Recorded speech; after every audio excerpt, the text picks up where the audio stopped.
I want you to think about a person you know, and I want you to think about describing them. And you might say, well, they're, 5'10", or they're super skinny, or they're really tall, or they're blonde.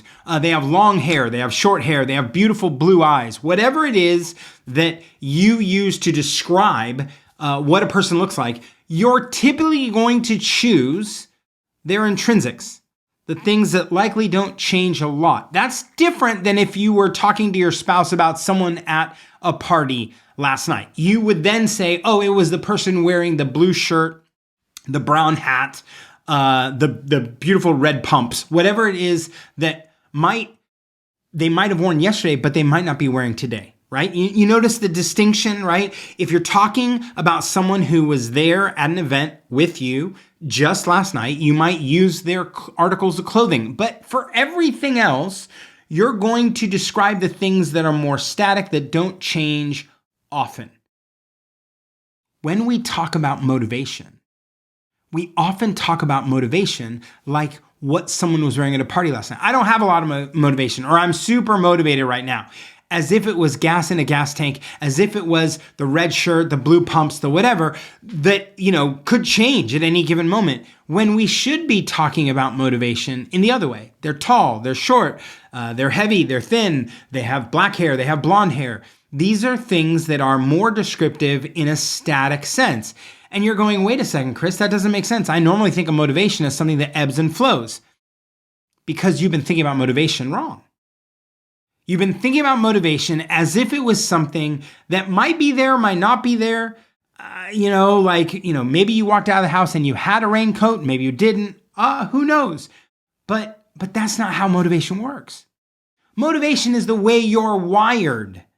And you may be wired to consistently be someone who attacks problems. I had a friend of mine who, no matter what we said, if we said he couldn't do it, he went out to prove us wrong.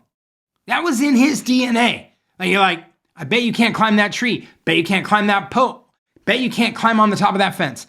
Bet you that light post is too tall and has no place to hang on to. And he went after all those.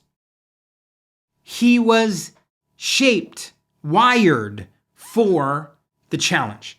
And whatever challenge you gave him, whatever challenge you give him today, right? He is shaped to take that on and tackle it. I know people who have left money, dollars, on the table.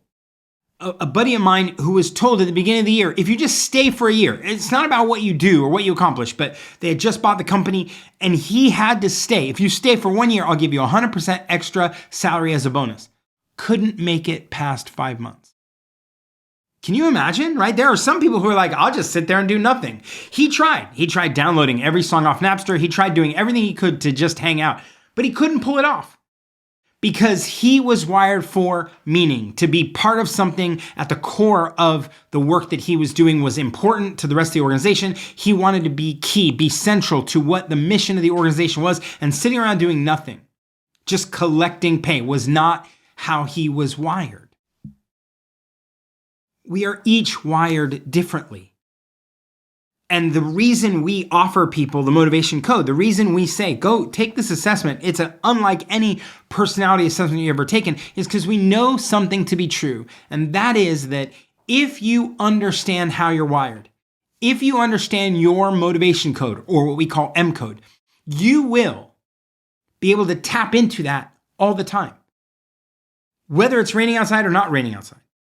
Whether it's hot or cold, whether you're wearing a jacket or not, whether you're wearing a green shirt, a blue shirt, a purple shirt, whether you dye your hair or not, at the end of the day, you're wired in one of 8 unique ways. And once you know it, you can tap into it all the time. Then you don't have to worry about, do I have the motivation to do this or not? People like to put motivation and discipline as juxtaposed opposite ends. Like either you feel like doing it or you don't, or you have the discipline to do it or not.